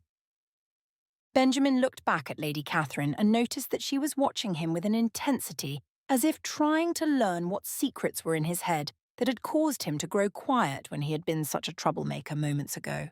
Was she suddenly missing his banter? "Forgive me for having gone quiet, Lady Catherine," he said. "It is nothing to ask for forgiveness. In truth, it is quite a relief to have a break from rude accusations and unnecessary rudeness," she replied quite openly, showing her disdain for the things he had said. And yet he sensed that underneath it all, she too had been enjoying it. "Do you prefer me quiet or rambunctious?" he asked, trying to find the humour in his voice again, despite the fact that his thoughts had turned dark. "I should like to know more about you, but without all of the secrecy and brashness. Not that I mind your brashness so much, I just much prefer when it is not a direct insult towards me, simply because you can see that my parents desire your wealth," she answered him. "Forgive me for those accusations, Lady Catherine, but in truth, if you had lived the life I have, you would not find it easy to believe that anyone had any reason to engage with you other than for their own benefit. And I promise you that if you continue in society as you are, you will find a man who seeks the same from you," he told her. "I think that very unlikely. My family may have noble blood somewhere in their veins, but they are hardly at the sort of status that others would seek to match their sons with me. And it is my parents who are climbing, not others. They would never give my hand to a lesser man, even if I wished it," she said. "Do you wish it?" he asked. "The hand of a lesser man," she echoed. "Yes," he said. "Well, perhaps the saddest part is I know of none. My parents have worked so hard to find me a nobleman that I've not even met the sort who is not of nobility to be able to determine whether or not I might want him," she said. "Does that make you sad or relieved?" he questioned. "I am saddened by any attempt to create a facade that we are better than any other. It is the truest thing I can say in regards to the matter," she replied before going quiet. Benjamin respected this answer. He appreciated the fact she disliked the idea that they could be better than others, and that there was anything special about them merely because of their status and the title her father held. The disappointment welled up within him as he realised he truly was missing out on something if he decided not to proceed with this courtship. But he could not have hope. Hope was a cruel thing, something that would only leave him more wounded in the end. Once more the dance came to a close. The music stopped and he bowed as Lady Catherine curtsied. He had a feeling he would not be able to get her out of his mind. Chapter 7. All of it had been a shock. From the moment her curiosity had been confirmed, Catherine had been unbelievably overwhelmed by the truth. He was the Duke. The very Duke she was to marry. This was the man himself.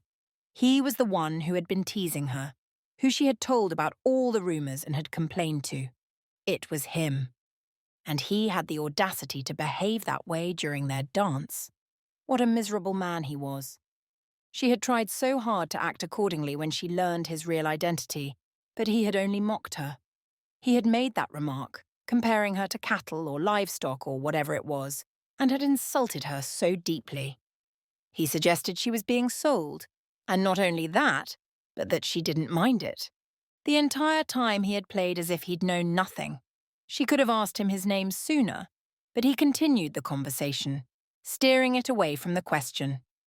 It was evident that he had taken great pains to prevent her from knowing his identity early on.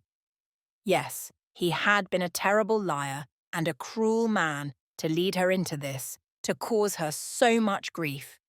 And when she had not been able to hold her tongue, when she had spoken out her thoughts, he had all but laughed at her. His amusement was clear and apparent. He was a rude and terrible man for allowing her to put herself into such an embarrassing position. One he had truly enjoyed. And now, here she was, looking into his eyes. She was watching him as he watched her.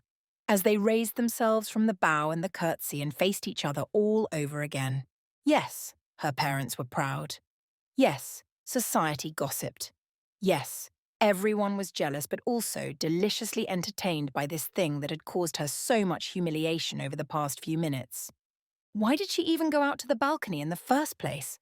She could have avoided all of this. She could have been properly introduced to the Duke if only she had listened to the rules of a society she hated, and the way he had treated her made utterly no sense at all. Had he not agreed to this match? He spoke poorly of her parents, but he had been the one to accept their proposal of the courtship. How could he be disrespecting them now? Consistently, he mocked her with every breath and at every moment. But he had agreed to this. He had to have. Otherwise, how would it all have come about?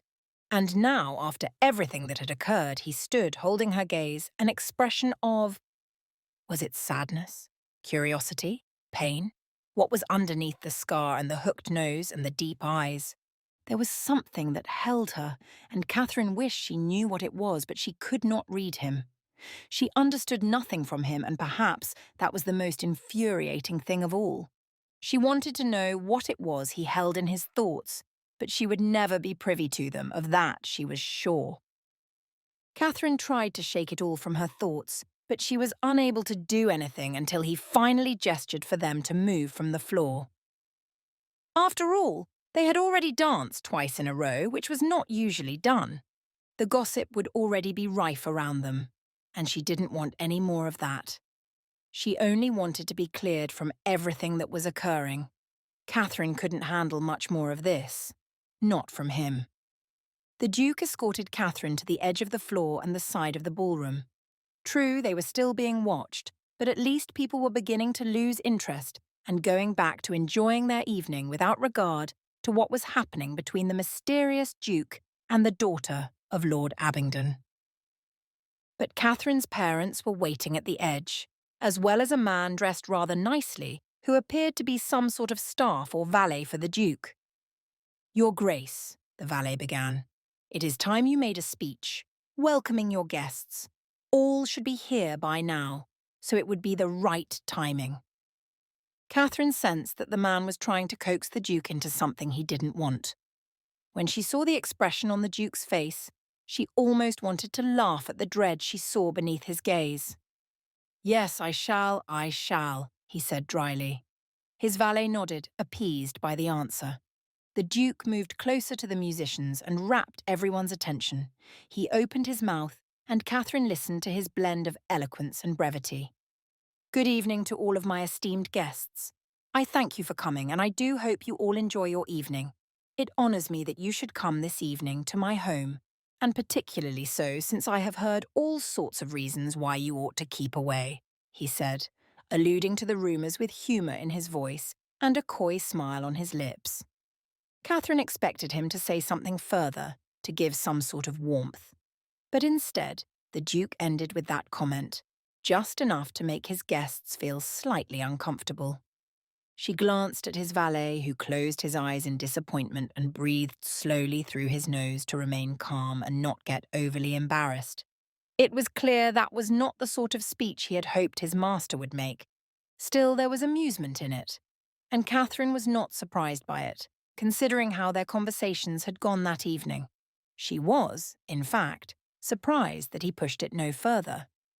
Yes, the Duke was rather frightening. She simply could not deny that. But no matter how he scared her, she was still quite taken by him and overwhelmed by intrigue. The fact that he was handsome helped, but it was not a reason for her to be interested. Yet, she did not wish to confess the interest to herself. Not even a little. She wanted to hide it all, to keep it at bay and forget about it. But when she thought back to earlier in the evening and the rumours she had listened to, she found herself getting somewhat angry for the things that were being said about him. The Duke was hardly the beast the women had spoken of.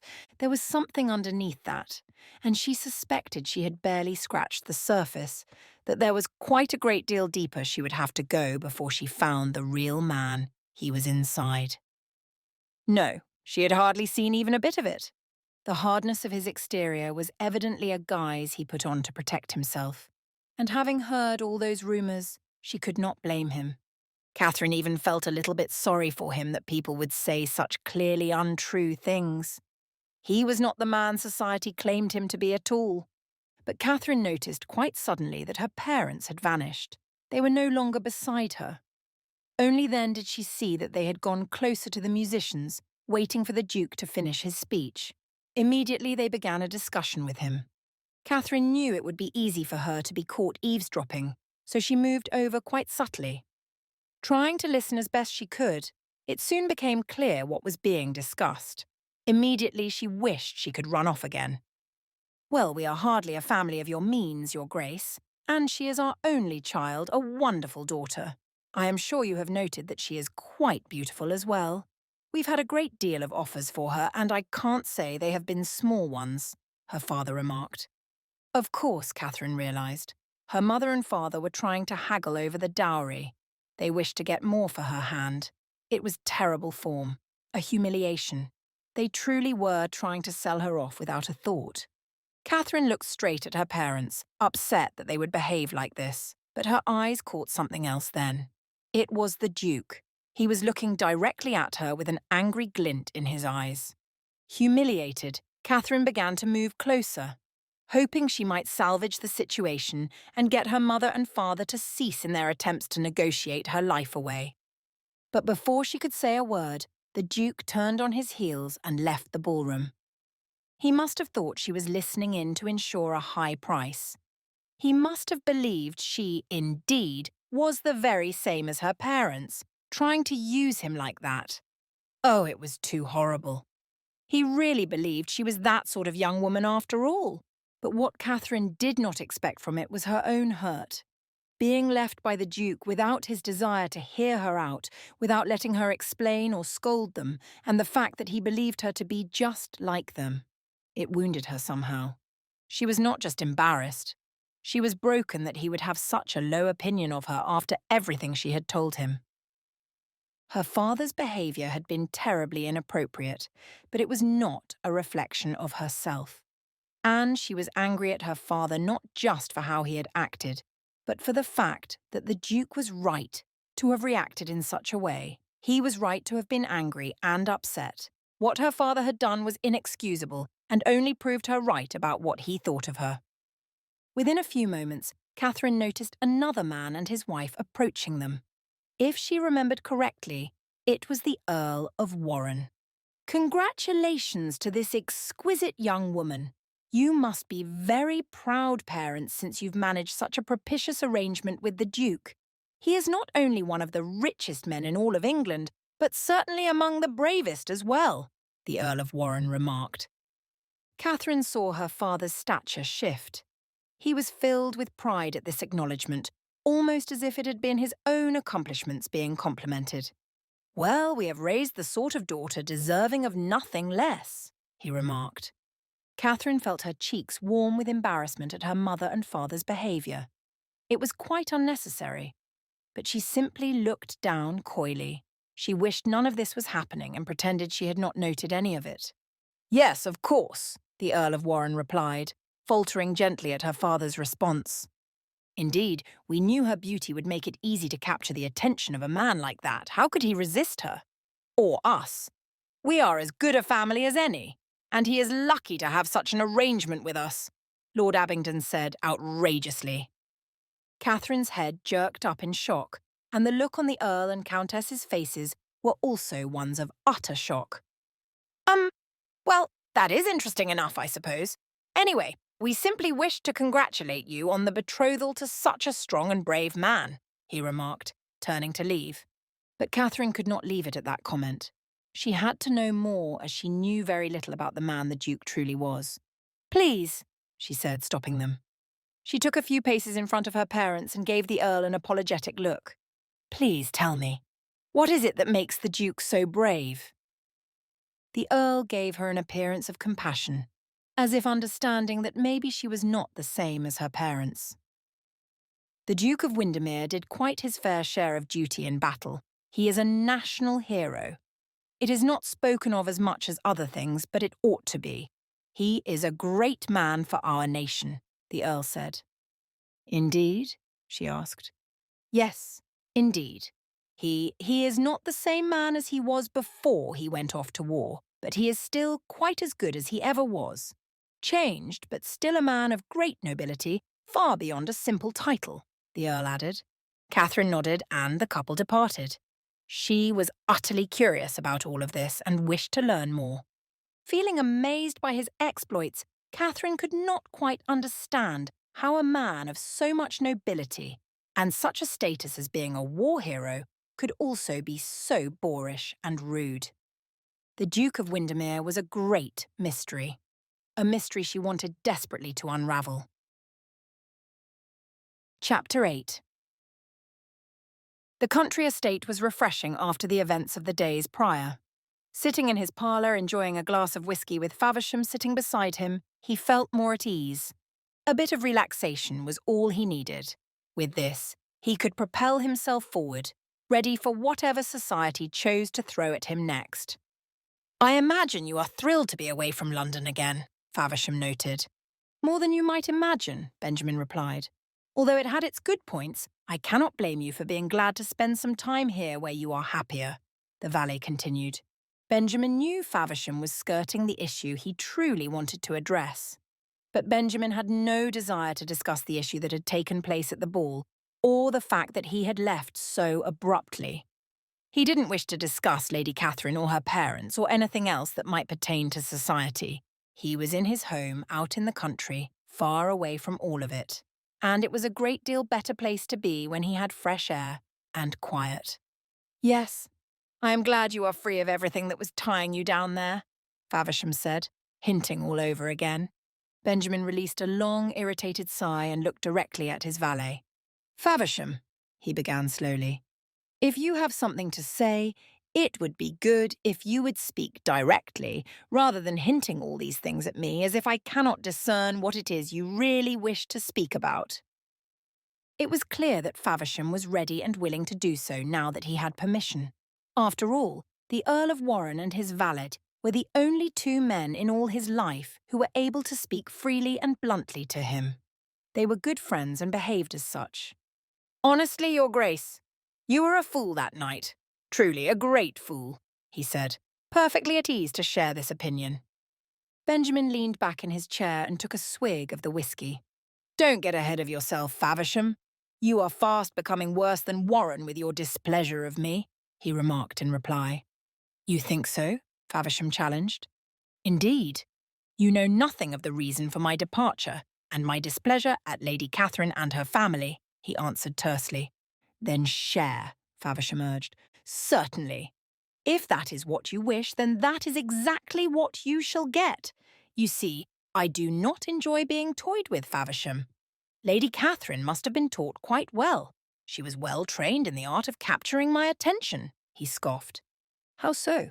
Faversham asked. "I must give her a great deal of credit for her bravery. She spoke back to me almost as readily as you and Warren do. Her mouth has quite a bite to it, and she was fearless in telling me exactly what she thought of me. At first, of course, I found this entirely intriguing," he remarked. "And what changed your mind about it?" Faversham asked. "Seeing that it was all an act. Yes, she was quite different from most of the young women who try their hands at me. She knew exactly how to grab my attention. Quite feisty," he said, unable to keep his expression from shifting just a little. He noted then that Faversham was grinning at him, as if satisfied by these remarks and encouraged by them. Benjamin grunted his displeasure before returning to his solemn manner. He took another gulp of his whisky and clenched his teeth together at the roughness that flowed down his throat.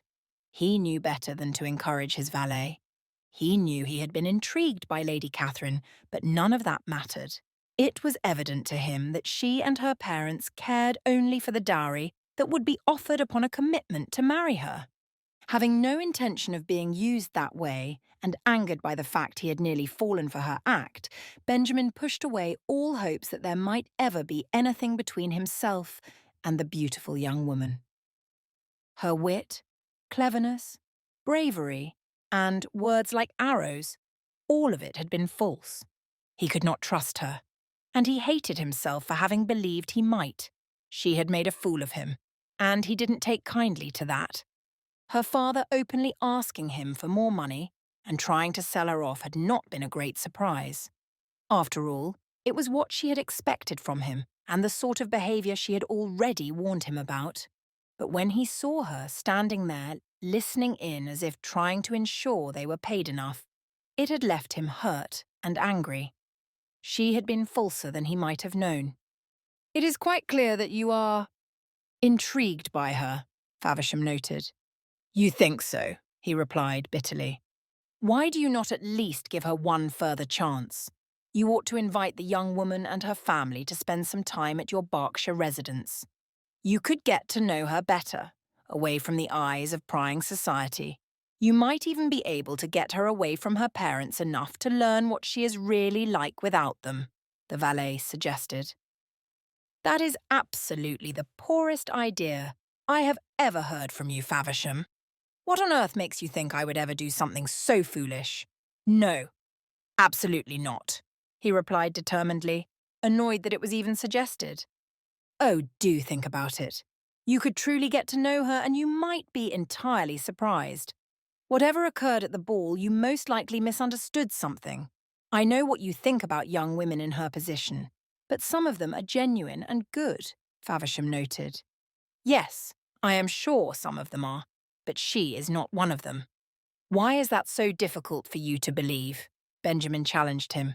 Because I understand that not all young women are terrible, something you seem to continually miss, he replied.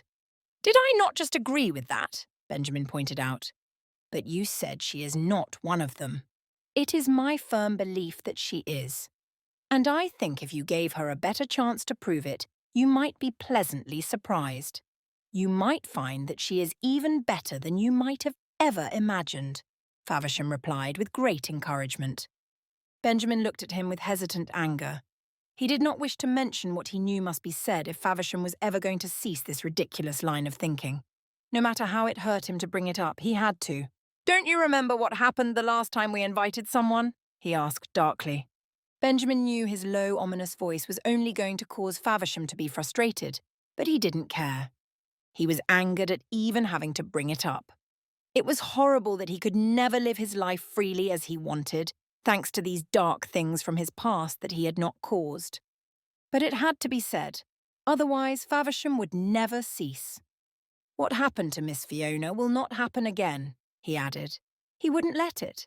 He couldn't bear to see anyone else hurt, and he knew that he could not fully determine whether or not it would.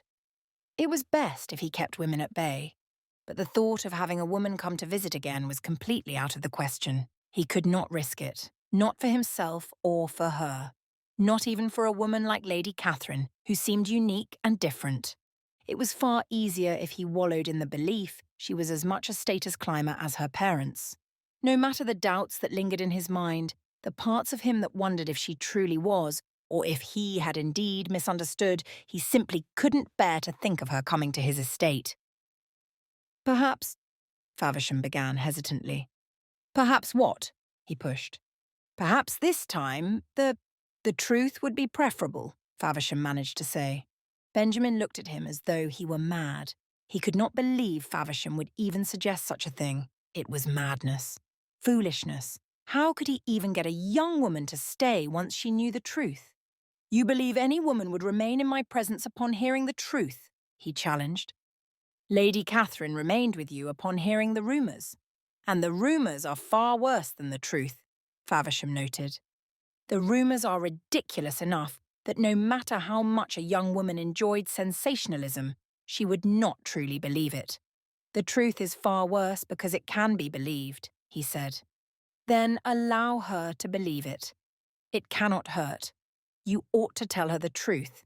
Then you shall see the character she has. You cannot learn of her character based on that of her parents or what you have seen of her in society. But if you tell her the truth, you will know soon enough, Faversham remarked. I think it unwise, Benjamin sighed. What have you to lose? Faversham asked. Benjamin scoffed. What have I to lose? A great deal, Faversham. I might lose even more of the scarce reputation that is upheld for the sake of my family. I might lose any chance of ever being able to show my face in society again. Well, perhaps that would be a benefit, he quipped. So you shall lose very little? No, I shall lose everything. There will be no respect in all of England if everyone hears of this. If Lady Catherine learns the truth and responds as I imagine any young woman might, the whole of England will know my secret, and I shall be even more of a pariah than I already am, he said. I cannot bear the way I am looked at already. You know as well as I do that it shall be a great deal worse if people learn the truth. You think the rumours are bad now? What shall they escalate to if everyone learns about me? He challenged. Faversham was quiet for a moment, but looked up at him with the genuine affection of a friend. Honestly, I think it is a risk worth taking. It is the best thing you could do, and you will learn a great deal about Lady Catherine if you choose to do it, he said again. Benjamin let himself breathe for a moment, thinking about all of his options. He felt entirely certain that such a visit would end in a terrible mess. Something was bound to go wrong, it always did. And yet, he thought again about the night of the ball, before he felt the betrayal, when he only suspected she must be like other young women, but noticed how far from that she seemed to be. He thought of her eyes and the smile that rested beneath her pixie nose. He recalled the feel of her in his arms, and the way her body danced so elegantly and strongly. He thought about the sharp wit of her words and how she had shocked him from their initial conversation when she awkwardly laughed at his remark about the vultures. She had captivated him despite himself. He hated to acknowledge it, but it was the truth. Lady Catherine was different, even though he wished he had not noticed it. "Do you truly believe this time will be different?" he asked his friend. "I do. Indeed, Your Grace," he replied. "And you think it ought to be enough to convince me?" He laughed. "Am I not your friend? You think I would encourage you to do something if I believed it might wound you?" Faversham asked pointedly. "I think you would not mean to," Benjamin confessed. "Well, that is something. But you should know by now that I would never leave you in such a position to put yourself in harm's way. I think it best that you pursue this path. I believe entirely it is what is best for you and also for Lady Catherine," he confirmed. "Then I suppose, with great reluctance, mind you, we may proceed with an invitation to Lady Catherine and her atrocious, appalling, abhorrent parents," he agreed. "I appreciate your symmetry, Your Grace," Faversham laughed, noting how carefully Benjamin had chosen his adjectives to describe Lord and Lady Abingdon. Benjamin nodded, saying, "Let us hope the symmetry ends with my vocabulary. Let us hope the visit itself is nothing like anything that has come before." Chapter 9. Catherine could scarcely believe it as she sat in the coach beside her mother. Her father was sitting across from them, his mouth wide open in a deep, distracted sleep. She tried not to focus on him too much, but found it rather distasteful how he rested. Lady Abingdon spent the whole time fidgeting with her gloves, her pearls, her hair, and everything else. She was evidently bored and wanted to arrive and get on with it. But Catherine was still astonished that she was going to his estate in Berkshire. Excitement, worry, and all manner of emotions burrowed their way into her chest. Lord Abingdon snorted himself awake and shook the sleep from his head. "Good heavens, are we still on the journey? It has taken an eternity," he complained. Catherine chose not to mention that he had slept from nearly the moment they left their home. For him, the journey could only have seemed like a matter of moments.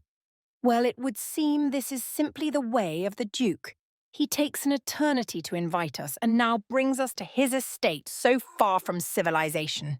And right in the middle of the London season of all times," her mother brooded, adding to the complaints. Catherine had spent the previous few weeks listening to them complain over and over about not hearing from the Duke. Once they finally did, they decided he had not invited them soon enough. And the invitation he did issue specified a date nearly a week away. In every effort he had made, her parents remarked that it was not quite good enough. Catherine was already embarrassed by them and wished she could warn the Duke of their behaviour so he might prepare for it. However, she was already overwhelmed and excited by the fact he had even thought to invite them. After what had occurred with the discussion of the dowry at the ball, she never imagined hearing from him again. Knowing he had considered her highly enough to invite her to his estate anyway was simply the best thing she might have fathomed. She now had a chance to make things right. Her parents, of course, had thought she was the one to offend him during the ball. They were quite certain of it and made sure to tell her that. "Now remember, Catherine, you are to make yourself very pleasant to the Duke during this visit. We want no more of whatever you did at the ball to displease him, do you understand?" her mother said once more as they journeyed. Yes, mother, I shall, she promised. It was not long after that when they arrived at Windermere Hall, the estate in Berkshire where they would spend the following few weeks with the Duke and his staff. The valet, Faversham, stood with the Duke at the door, ready and waiting for their arrival. Catherine felt like a princess, seeing how they awaited her. She had done nothing to deserve such treatment, and she felt quite certain the Duke agreed with that thought. Nevertheless, there they were. When they all unloaded from the coach, they walked up to their host, and Catherine noted how stiff the Duke of Windermere seemed. She had longed to see him again, despite herself. In fact, it caused her to cringe that she so wanted to see him again. But here he was, looking rather unpleasant. It seemed as though he truly did not wish for them to be there. Catherine couldn't help but wonder why he invited them if he was going to make it so evident that he did not desire them as his guests. His stiffness and formality were proper, but cold. Why had he even invited them? When they entered, Faversham led them to the dining hall. The Duke remained mostly quiet, save for his brief greetings at the entrance and telling them to follow his valet. Beyond that, he said little and even disappeared for a moment, only to show up once they were all in the dining room. Once all were seated, Catherine observed the Duke as best she could, trying to read his body language and understand what might be occurring within his thoughts. An immaculate dinner was served, and Catherine watched her parents as their eyes lit up with excitement at all the grand food. No matter their own family was well-to-do, they could never have served something so grand. Each course was better than the last, and they were served by an assortment of footmen who seemed to be at the Duke's disposal. He remained quiet but gave his employees signals with his face or a nod of the head that they all seemed to comprehend. Catherine remained quiet as well. She knew there was little for her to say in the presence of her parents, but it didn't matter anyway. They were the ones who seemed eager to have a conversation, and they continued without giving space for her or the Duke, even if they had wanted to speak. This sauce is exquisite, her mother noted. And is this duck? I've never had duck, but always imagined it might taste like this. The Duke opened his mouth to confirm, but her mother continued before he might have such a chance. And that looks like pheasant, but oh, I really do detest pheasant. Honestly, I am surprised you would serve such an ignoble bird at your estate of all places, she complained. Catherine's eyes widened. How could Lady Abingdon be so rude? It was utterly shocking. She noted that the Duke stiffened even further and looked at his plate. His nostrils flared slightly at this offence, but he chose not to make any remark in reply. Catherine wondered why he did not simply send them away in an instant. He had every right to. But she was surprised when he looked up at her, and she sensed he was eager to see her response to that comment. Catherine looked at him with apologetic compassion. She didn't know if he saw it or not, but she helped herself to a round of pheasant, which she thoroughly enjoyed.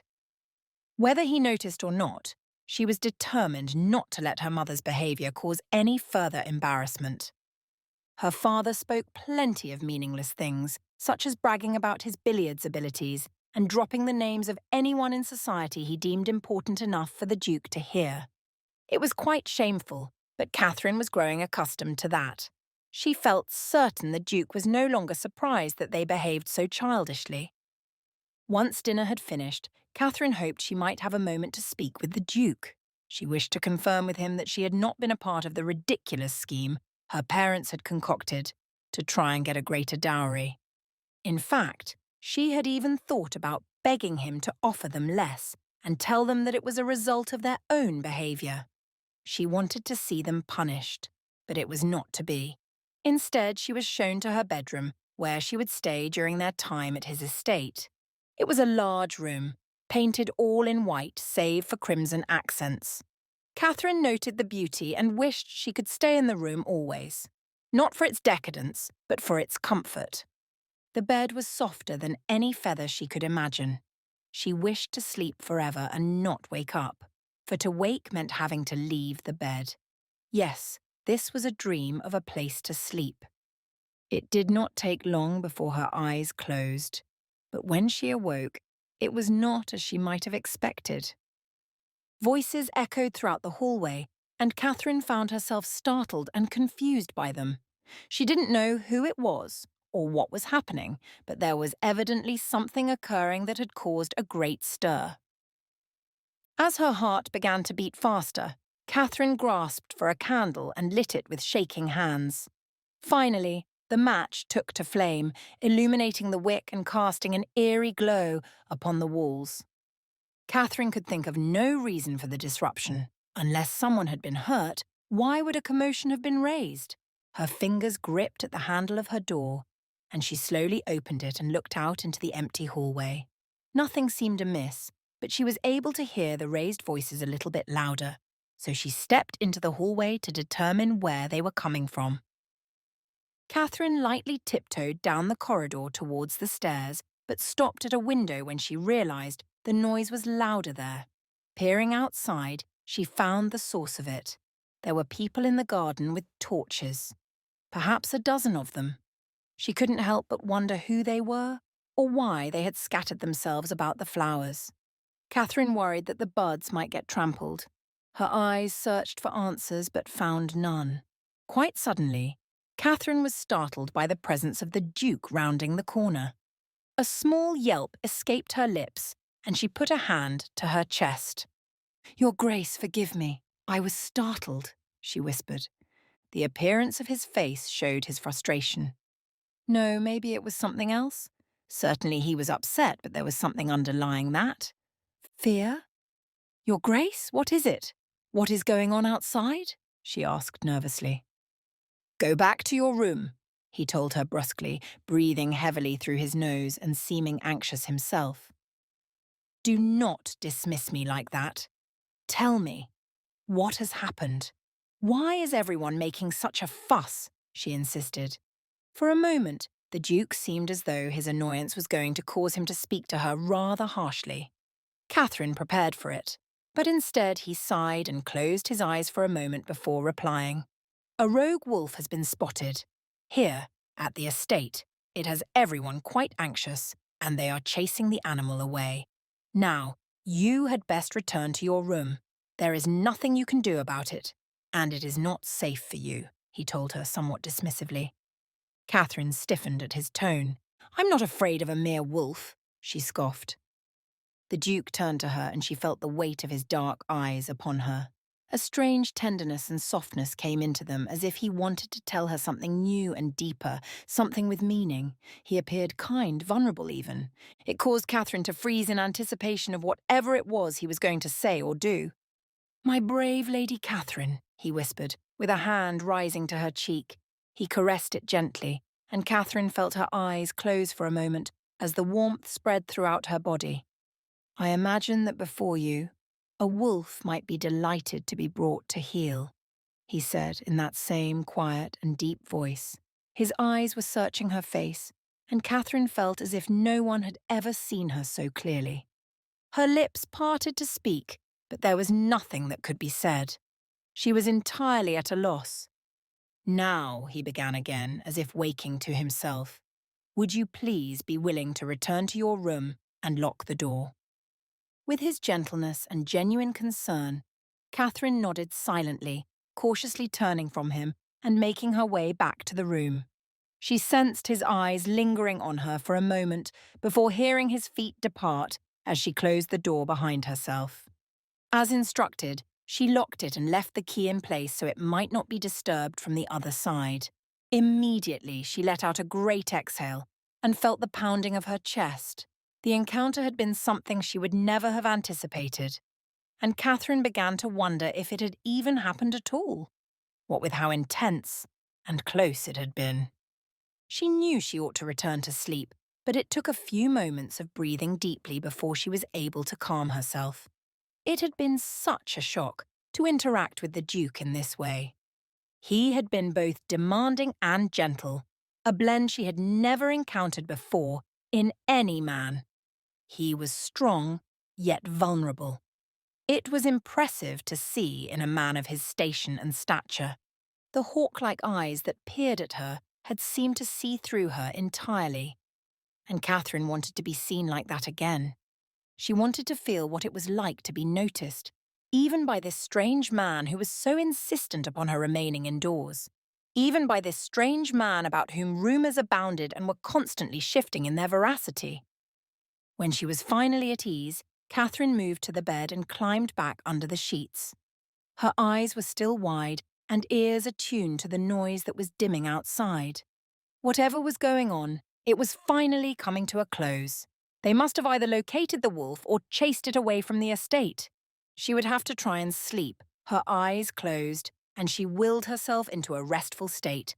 But the questions fought for her attention, and as she finally began to drift to sleep, she wondered with a final thought. What kind of wolf would know how to open a door?